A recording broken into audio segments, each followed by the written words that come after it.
What's up, everybody? Welcome to the Mod Squad Network's Layeth the Squad Down. I'm your host, Kevin. Joining me as always is Steve. What's going down, everybody? Shout out to Layeth the Squad Down. Before we get started, make sure you check out our sponsor this month, Skullectomy by Jolt 7 Studios. Check out the QR code down below. Just scan it. It'll take you directly to the site to check out all their cool little skulls. Make sure you check out the Mod Squad Network. We have shirts. If you'd like to order a shirt, the shirt shown in the image is our shirt of the month. Go check us out. Just scan that QR code and follow the directions on how to do that there. All right, guys. We had a decent week of wrestling, I believe, this week. I'm going to go ahead and get right into it. Raw, Monday Night Raw started out with, and I think I have, yeah, do okay. Finn Balor opened the show with a promo talking about how Damian Priest has had issues with the Judgment Days ever since he won Money in the Bank. Then Rhea Ripley and Dom come out and being like, "Hey, this is Judgment Day business. You don't need to be out here talking this. Let's go in the back, talk about it." And they ended up going in the back, and then we get McIntyre and Riddle versus Giovanni Vinci and Ludwig Ludwig Kaiser. Kaiser. Yeah, Ludwig Kaiser. right. With Riddle and McIntyre picking up the victory there. Decent match. The promo beforehand was okay. Um, I think they're trying to do like a splitting up of the Judgment Day. I don't know what's going on there. I don't know what it is with the WWE and having good stables and then breaking them apart. I don't. Well, I will say the one that they had beforehand is the best storyline in wrestling going now, but we'll get there eventually. We have Dominic Mysterio versus Seth Rollins for a. Wait, was it? After a brief confrontation with Sami Zayn and KO backstage, Dom made his way out for his match against Rollins. Mommy was at ringside. Oh yeah, the match never really took place. Because they all jumped Rollins. Yeah, they all jumped Rollins. So that's what happened. I'm looking through my notes and I'm like, I'm not showing a winner. Did I not write it down? It never took place. That's why. That's why. So, It's the easy explanation. yeah. Then we get Becky Lynch versus Zoe Stark. Becky Lynch and Zoe Stark. Zoe Stark actually got the win. It's Becky Lynch and Zoe Stark. No, don't get me wrong. I'm liking Zoe Stark. There's this thing where talent will come over from NXT to a major name brand, and I will either dislike them the same I did, or I will like them. I wasn't really caring for Zoe Stark when she was on NXT, but now that they've put her with Trish, it seems to be working out a little bit better. I like the gimmick a little bit more. And I like what she's giving, whereas I'm just kind of getting old and over on Becky Lynch. How long before they keep Zoe with Trish before the turn? Because you know it's going to come eventually. It all depends on what they want to do with Trish. With her being injured and having the broken nose right now, which I do believe she legitimately has, I don't believe that would be an angle that they would run just to, run the angle of a broken nose. No, because she was wearing a mask. Yeah, she's wearing mask, the full mask gear, because that's what you do when someone breaks your nose and you still kind of want to wrestle. You have to make sure that it's not going to get broken again. So it'll be interesting to see if and when that turn is going to come. But I'm digging Zoe Stark a little bit more, and I'm digging Becky Lynch a little bit less. Yeah, I mean, and because Zoe Stark actually got the victory on this one, little shenanigans, but she got the victory over the man. If you're not cheating, you're not trying. That's right.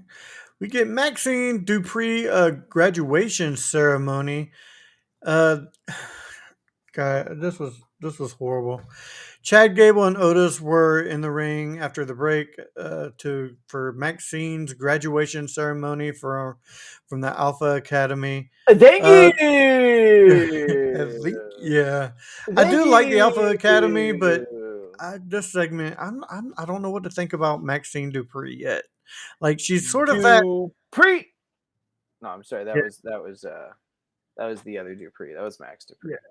Dupree. She sort of does that thing to where I could she could go away and I wouldn't care, but she's also fine with them. I don't know, but it got broken up by the Viking Raiders. That's So, true. And Valhalla. It's funny because her gear says shush, but like but they have this photo where it looks like it says hose. yeah, yeah, because like it's underneath another piece of her gear to where it's supposed to say shush, but all you can read is hose, which Shush! Shush, which please. you know that they know that's what it says, but they go with it. I guess. I guess. The next match saw Shayna Baszler taking on Emma, with Shayna Baszler just totally destroying Emma. Then we get Cody Rhodes, Cody Rhodes promo. Go figure. I'm not gonna lie, I fast forwarded through it. Yeah, I enjoyed Cody when he first got here, but everything's the same now. I'm not happy with it. The Miz versus Tommaso Ciampa, with the Miz actually getting the win on this one with help from Bronson uh Reed, yeah, because they're Bronson gonna Reed. do an awesome Bronson Reed Tomasa Ciampa storyline angle, which I am so looking forward to because I love both of those guys so much in the ring.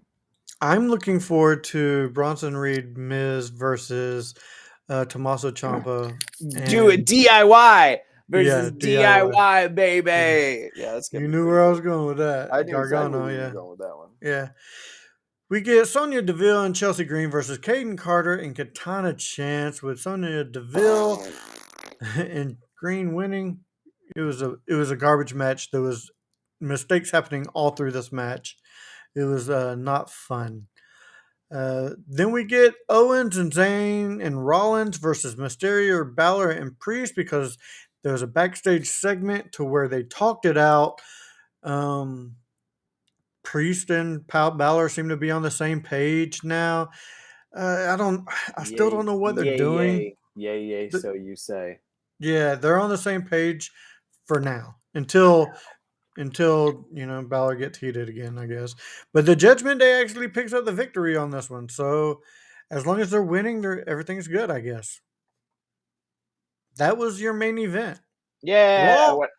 What happened on SmackDown?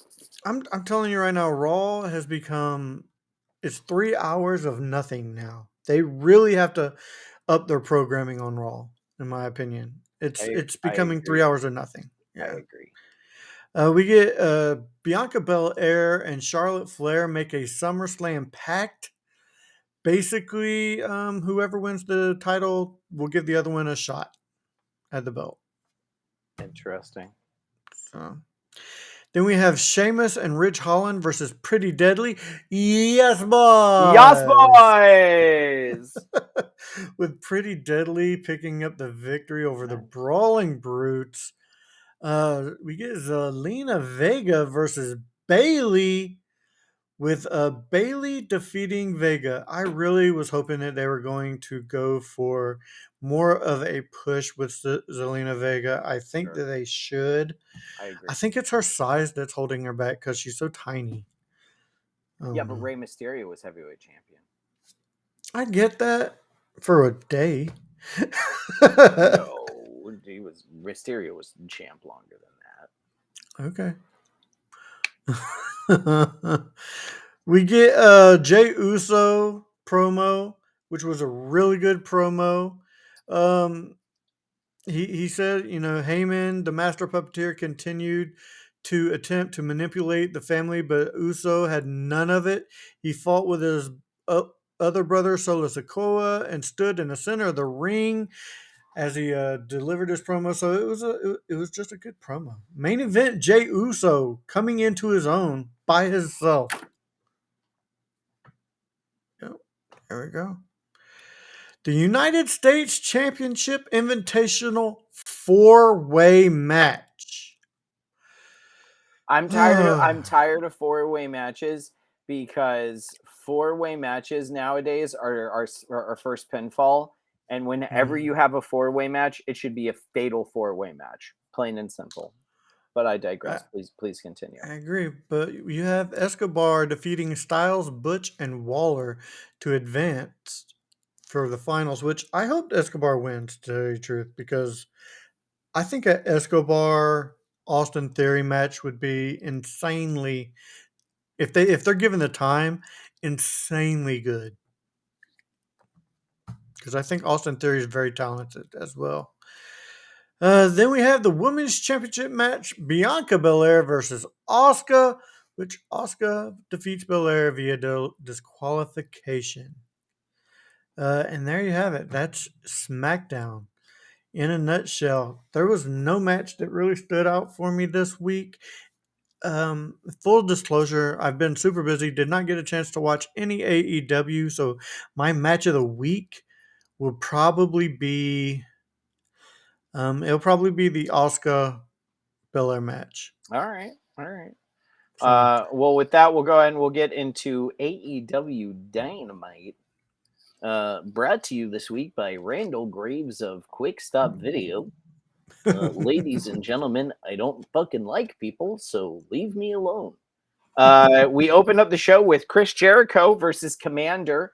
It was a great back and forth. I love Commander. He's an amazing luchador with what he's able to do and perform in the ring.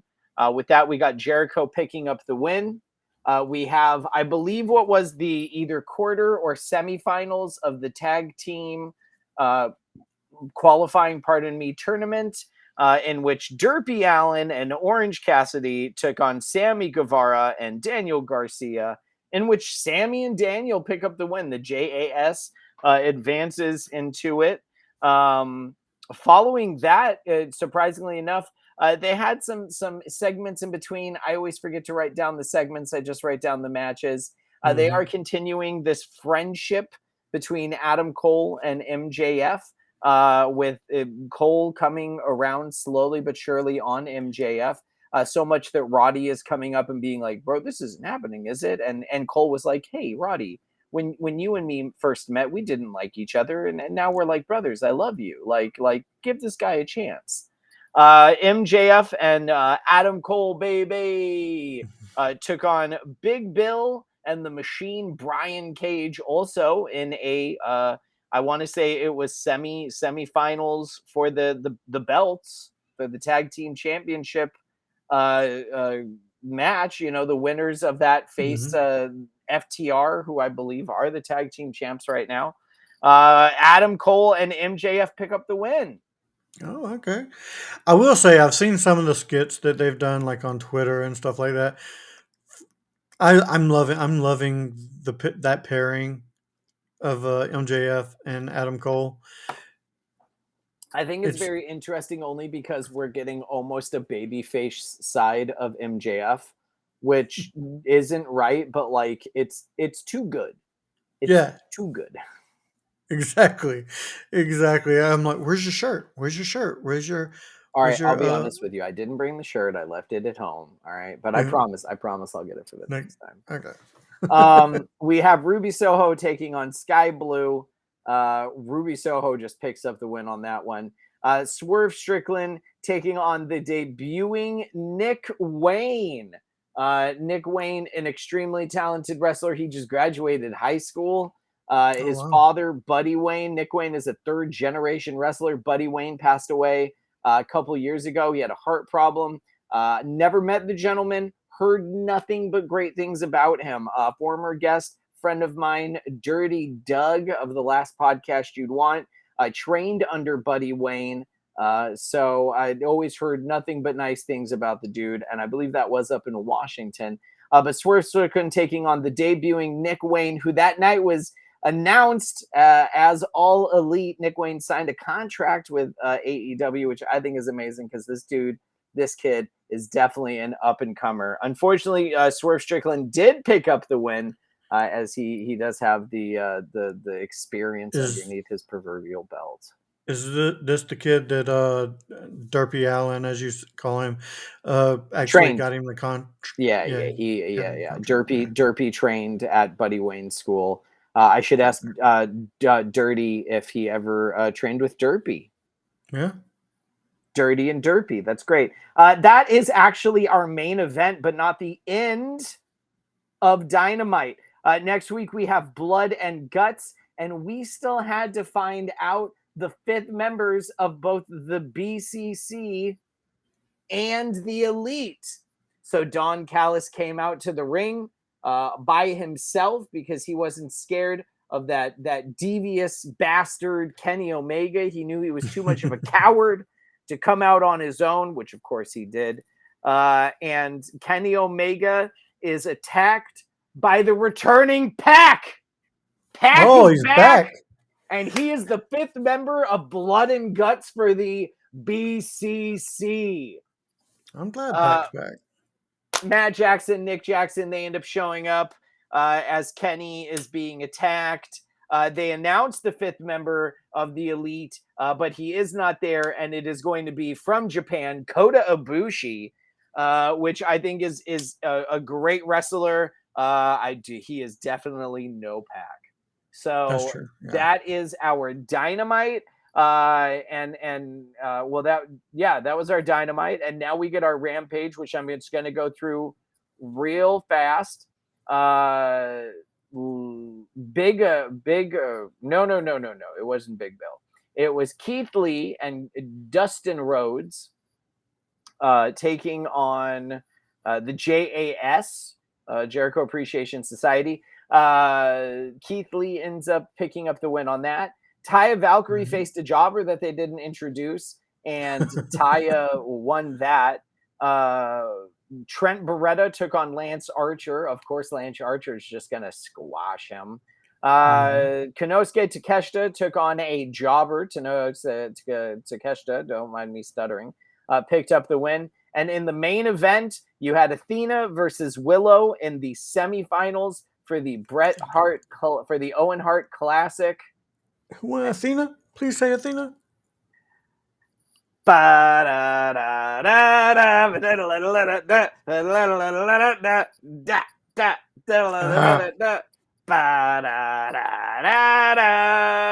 girl, Willow Nightingale. And guess what? Bing, bang, bong. Right after that, next night on Collision, finals for the Owen Hart Classic. Willow Nightingale wins the whole thing, baby. Nice. We may have to start adding Collision into this too. Maybe we'll just start substituting Collision for Rampage. Okay. Because Rampage is an hour and Collision is 2, so we can get more out of it. With that though, I absolutely loved Swerve Strickland versus Nick Wayne. That is going to be my match of the week. And that is what we had for AEW. If you want to know who happened to win in the finals of Ricky Starks versus CM Punk in the Owen Hart Classic, you'll have to wait till next week. I'm just kidding. It's Ricky Starks. Oh, because the Revolution is televised. It's televised. Yeah. I wasn't going to do the pose, but I'm glad you did it. All right. As we come to a close, Steve, where can people find you on your podcast, sir? It's right here. It should be. Is it there yet? Do we have it? That's the Mod Squad. Here yeah, there it is. The last podcast you'd want. That's my show. Make sure you check it out. Tip the Veal, try the staff. Thank you all for coming. And if you didn't, better luck next time. Make sure you check out Back to the Retro Review. That is where we review movies from the 80s and 90s. You may see this guy right here on the show. Check out the Daily Dank. He's also part of the Mod Squad Network on YouTube. Check out the horror show, the gamer show, Movie Talk Mondays. Check us when we go live every Saturday night when we have a giveaway. All right, I do believe that does it for this episode of Back to the Retro Review. Make sure you do all the YouTuber things. Give us a good old thumb and hit that like and subscribe. And I said that's Back to the Retro Review. You said Back to the Retro Review, ladies and gentlemen. This has been Layeth the Squad Down. My name is Steve. That's Kevin. And until next time, we'll see you then. There we go.